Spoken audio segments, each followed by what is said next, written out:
We are the Thing family. Happy little family, really calm at times.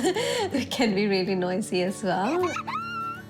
Neil is a little firecracker and he lights up the room whenever he enters the room. Living with muscular dystrophy has opened my eyes to what other people with disabilities live with. Duchenne is a genetic disorder. At the moment, Neil is walking and running and playing. However, he is getting really tired and he is in a lot of pain when he has a full-on day. So things are getting difficult for him. 3, 2, 1, looking this way! We've got a muscular dystrophy camp coming up and we are really excited. He gets to meet other children with the same condition.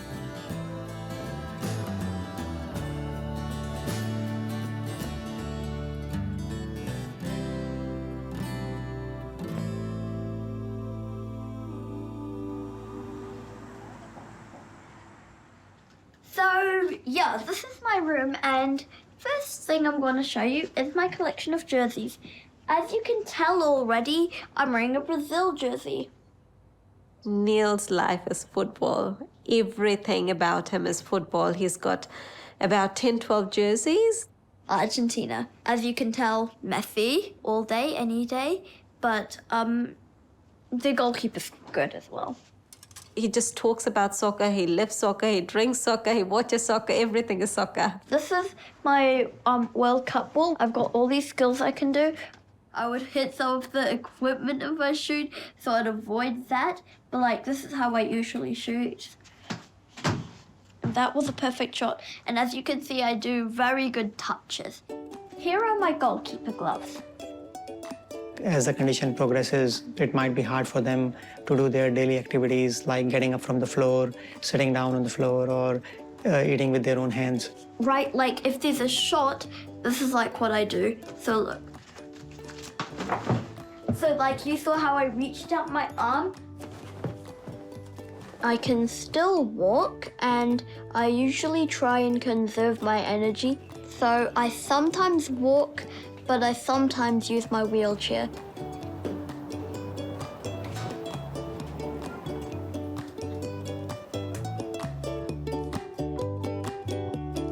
But as I mentioned, I am very sporty.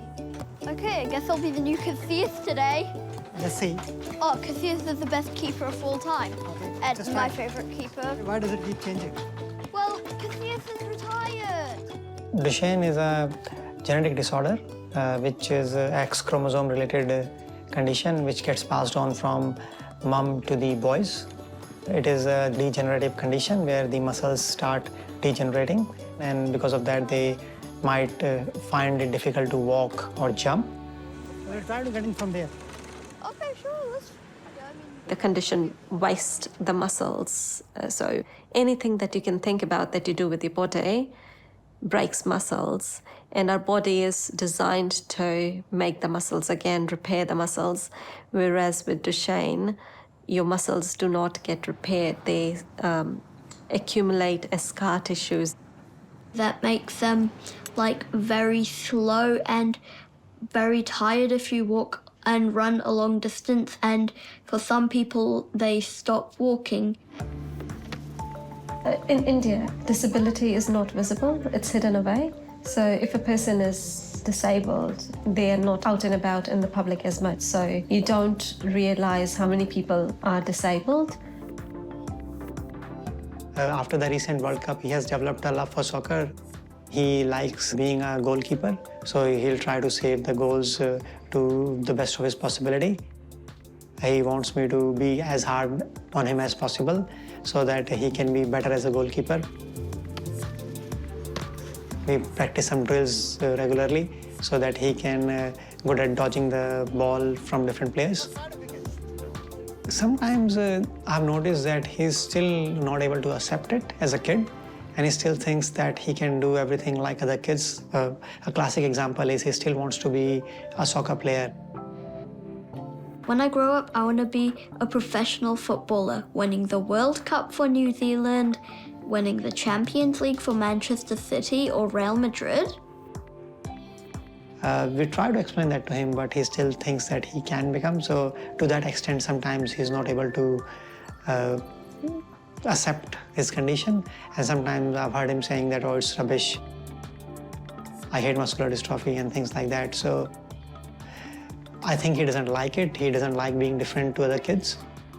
Well, if I can't be a football player, probably a football commentator.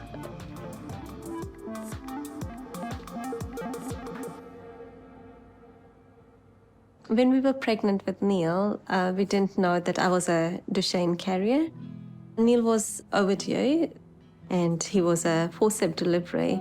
He didn't really want to come out. And Neil was always a slow learner in terms of physical strengths. I got a specialist appointment at Starship. The Starship doctor checked him over, and luckily or unluckily, she knew about Duchenne. Everything just broke down in front of us. It was like somebody giving a death sentence to our child and just telling us that our child can't live anymore. I was grieving when I found out that I was a carrier. So basically, I just blamed myself for, giving him the condition and giving him the life he has to go forward with. Kuldeep is a really supportive person. Whenever I blamed myself for the diagnosis, he was always there and, held my hand and told me that it wasn't because of me. With Neil, we have had conversation about his condition, but we only give him the information that he needs at his age. So if he comes up with a question, we never lie. We give him the true information. However, we do not tell him what the future holds because we don't know what the future holds.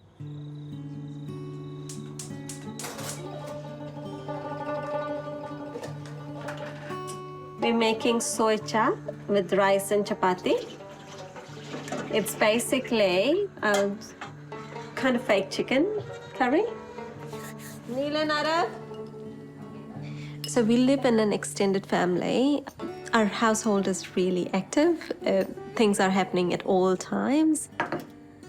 Living in an extended family is a common thing that we would do in Indian culture. That's just how we are brought up, and that's how we start living when we get married as well. I'm Divya. I'm Yasha's sister-in-law. So we are married to brothers. A little balloon. It's softer. When Neil got this, there was another level of awareness that I came across because I would see kids like that. I would see people like that, but I wouldn't able to fathom what would have happened to them. But with Neil, it's a completely different thing because he's like family. Get a bowl, get a plate over there. Let's go to kitchen. It has taught my son as well how to be empathetic towards people with any kind of disability. Yeah. I have seen him as my own child. There's a difference of only 2 months. So I can't really feel like, he's my nephew. He's like my own son.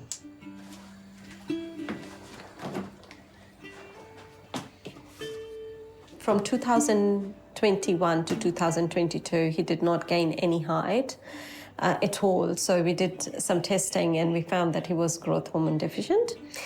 So his endocrinologist told us to start giving him the growth hormone so that it helps him gain some height, because that was one of the major things that Neil was concerned about, and that would boost his confidence as well.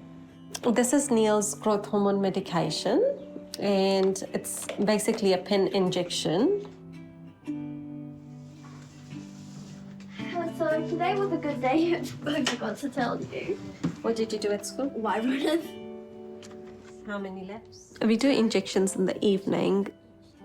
He specifically requests this numbing cream. So we pop that numbing cream an hour and a half before the injection time. And he has it about an hour before he goes to sleep as well. Sensitive plasters. So about the injections, I find them a bit of a hassle having to take them daily because I have to remember to put numbing cream because, well, I don't mind needles, but it's a bit annoying having to take an injection every day. What is that? Oh, it's a group, my first group, and guess what, I get it going. What do you do in that practice, Neil? You'll see. Can you bring Kabir to I first? Absolutely, I will. My favourite football player has to be Lionel Messi. Messi used to take growth hormone injections, and I also take those injections daily. The injection is a task most of the days because obviously it's poking into his body every day, and a child can only take as much.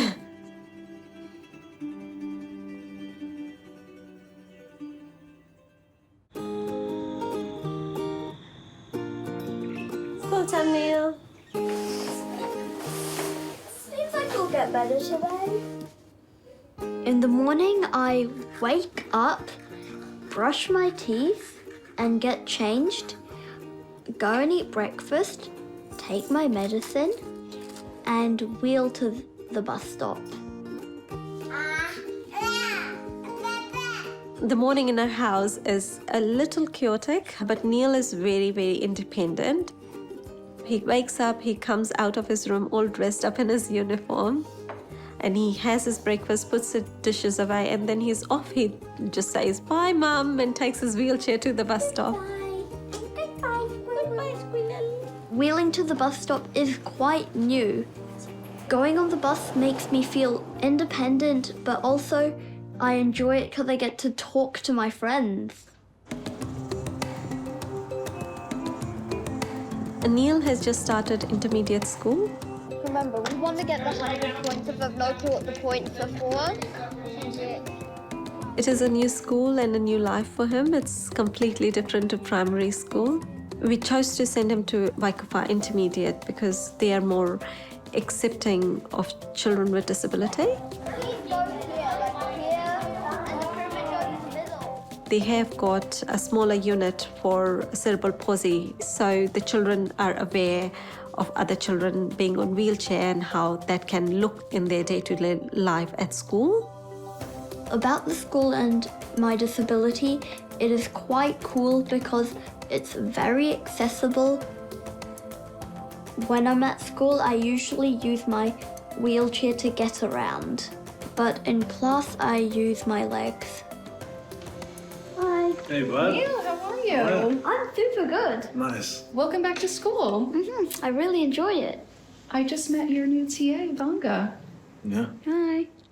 And we have got the occupational therapist and the physiotherapist involved in Neil's life. The physiotherapist basically comes to school and teaches his teacher aides on how to do his stretches. So, Neil, do you remember the stretches that you did last year? Decently. Okay, excellent. There is one that involves the wall. Do you remember that one? The goal is to focus on maximizing his functional ability. So with that, I just want to elongate the muscles. Perfect, lean forward and bend the back knee. Neil is independently ambulating, so he's walking by himself. That feels okay, Neil? Mm-hmm. He does fatigue easily, so we do take that into consideration. And there are some muscles that are tight right now, so we're looking at maintaining their length. I'm going to take your shoes off. Is that okay? Yeah. Perfect. This is actually a manual handling technique. Right. Very gentle stretch. And what I'm going to do is cup Neil's heel in the palm of my hand. You're just going to gently, you're not pushing down, you're just stabilizing right above his knee. Perfect. Yep. It is very important for Neil to come out of the chair, to stand and walk around. And when he fatigues, he returns to his chair for a rest break. Finally, I got it. Football being his dream and football being his life, he's very passionate about it, but he does have some limitations. Hi, guys. Wait, guys, I'll be the ref. So when he does participate in the whole sports thing, he empowers. If I blow my whistle, that means stop play. If I blow it after a goal, that means it's a goal. If I don't blow it after a goal, it's a no goal. Today I played some football on the turf, and it's like everyone thought I was a good referee. Are you guys ready? Yeah. Good job. There were a lot of fouls that happened. Handball! Hit my... Kick when ready! And 3 goals scored.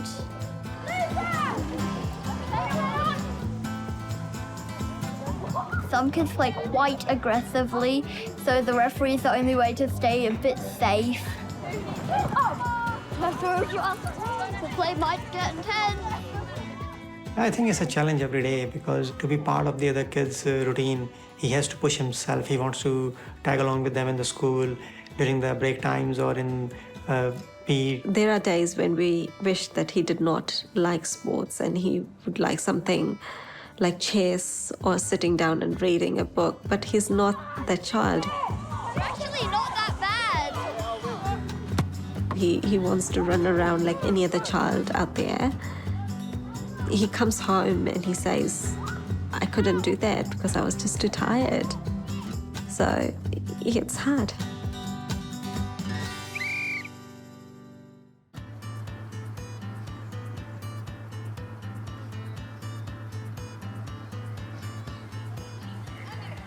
We're at the muscular dystrophy camp today. This camp is for families who've got people with muscular dystrophy. Oh, I love colouring. I'm addicted to colouring. So we can meet other people in similar boat that we are in and, just go through the journey together. The upper body strength is not that good either. And the boys meet other children with the same condition, just feel more at home. Yes! When you have a kid with a condition, you feel lonely. You self-doubt quite a lot of times, whether you're doing it right, whether you've taken the right decision for your kid or not. A camp like this, it just gives you self-validation that other people are in the same boat and they're going through the same journey, they're doing kind of the same thing. So it just reassures you that you're not doing it wrong. When we were diagnosed, we met other people in the same situation who had children with Duchenne Muscular Dystrophy, and without saying anything, they just got it. Our family is lovely, but only parents who are going through the same situation can understand. Other people try to, but they can't really understand it. Sorry.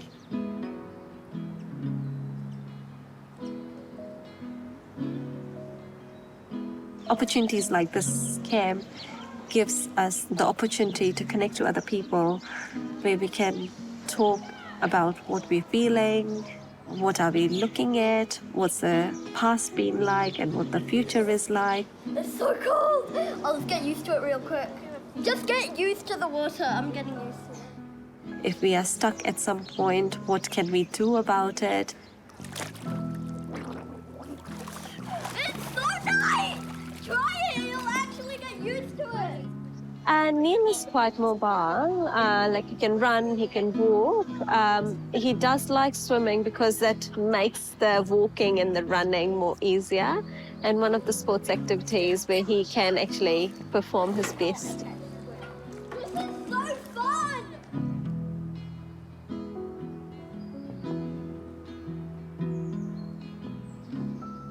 I just want him to be independent, and if he's doing some things, he's not dependent on anyone, and he can be confident in going in water himself and just being himself and just enjoy the part of just being in water on a hot day like this, rather than just me worrying about, whether he'll be safer in the pool if he's just going on his own and things. So I just love that part. I'm very happy about that.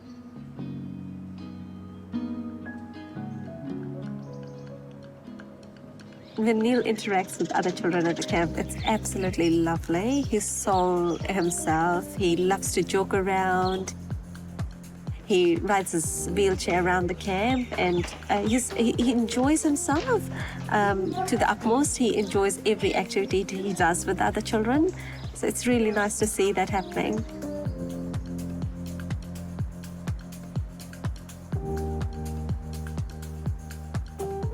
It's hard for a child of Neil's age to understand and accept his condition. When he's in a setting like this camp and he sees other children in a similar situation as he is and he doesn't feel out of place, he can see other children are on wheelchair and they're struggling the same way that he's struggling. I don't think too much about it because I don't have any control over it. And with his condition, there are a lot of things that are very different to each kid. It is affecting them differently. So I don't know how it will be in a couple of years from now, in 5 years from now. However, I wish he can still carry on with all of this. Neil! Come on, buddy. Just popped it. Yeah, let's see how good you are. On the spot. And I don't want to think too much about it anyways. So Merry Christmas, mate. I just want to help him as much as I can. From Santa today, I got this Lego creator set. You know, something cool at least. 3, 2, 1, looking this way! It's hard to safeguard Neil from anything that's due to happen, because if I safeguard him here, he will face it somewhere else. You know, life goes on, and as much as I would like to wrap him in a cotton wool and protect him from everything that can affect him emotionally or make him struggle emotionally, I can't protect him everywhere.